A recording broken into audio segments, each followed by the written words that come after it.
eh. So, anong sagot? Iyon naman. May problema na yata yung mata mo. Tingnan mo naman ako. Tingnan mo ako kung manamit. Tama yan. Bagay ko, kulang lang sa'yo. Ang pipito at saka gusto mo. Wala na ang oras para mag-ayos ng buhok. Kaya lagi mo nalang tinatali para mabilis. Yun nga, kailangan ng konting makeover. Okay lang naman. Niloloko mo naman ako eh. Kung seryoso ka kanina, seryoso ko na. Iba na nga lang pag-usapan natin. Ano naman? Yung girlfriend mo. Si Nice? Okay naman siya. Palakaibigan siya. Halos lahat sa opisina, kaibigan mo. Talaga ba? Parang magulat ka. Ha? Hindi. Nagtatanong lang.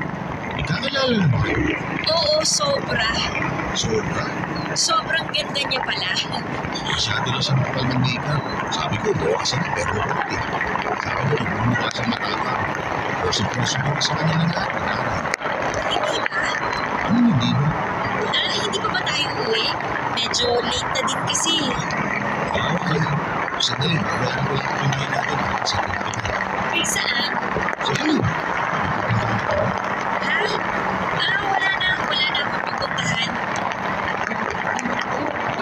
Papadudot, hindi pa kami agad umuwi kasi nagaya pa si Sir Leon doon sa paborito niyang cake shop.